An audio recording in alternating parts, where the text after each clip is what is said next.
as much time as possible. We got another 10 minutes. So we'll be covering the tafsir of Surah Quraish. Quickly, just giving a backdrop of it. Um, of this particular surah. So this surah, Allah subhanahu wa ta'ala is addressing the Quraysh directly. Right? He's directing his address and his speech to the people that the Prophet Muhammad sallallahu alaihi wasallam came to, that he's from, that it's his hometown, that they're his people.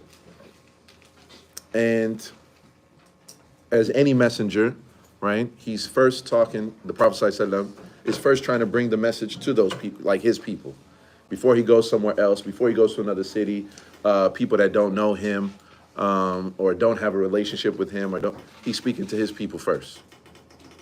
And in this surah, Allah subhanahu wa ta'ala is reminding the Quraysh of the history that they have of Allah subhanahu wa ta'ala protecting them and allowing them to hold a position of status and honor amongst all of the other Arabs. Right? Because the last surah that we covered was what, y'all?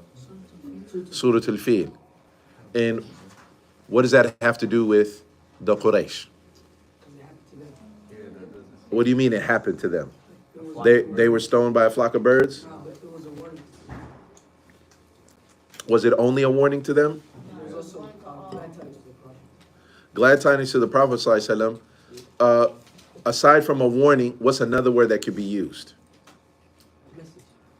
A message, a reminder, though, right, of what happened, because it was something that they were well aware of. It's their history.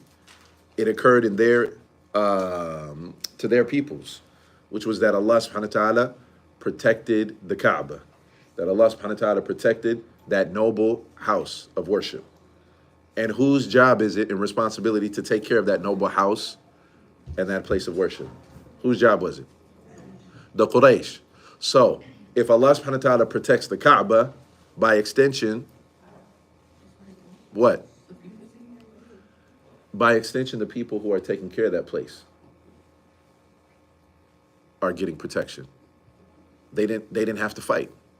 They didn't have to lift a finger to protect the Kaaba. The Kaaba is protected through some miracle that Allah subhanahu wa ta'ala, by his permission, has transpired, and then they get protection.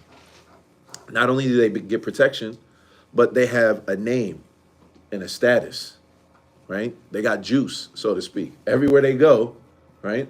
Which is what the surah is talking about. Lv.5 was safe, right? That they have wherever they go. You're the Quraysh? Y'all are who? What? You mean the people who take care of the Kaaba? Yo, you know what I'm saying? Y'all get special deals. Y'all get special treatment. Something that was very common amongst the Arabs when they were having their traveling caravans is bandits, highway robbers. People just take their stuff. But if they knew it was the Quraysh, they leave them alone. How we gonna attack them? How are we gonna steal from them when they're coming from that holy sacred site that we all love, that we all venerate, that we all, right? All the Arabs, they all respect that because they all see themselves as being from the descendants of who? Ibrahim alayhi salam. So they're taking care of that holy sacred site that our essentially like spiritual father took care of. Our great grandfather. And these guys have the distinct honor and nobility. And don't you remember those years ago? Remember grandma told us, you know what I'm saying? Jaddati qalat li, like she told us, remember growing up, that there was a whole flock of birds that came. Remember Abraha when he tried to destroy the Kaaba?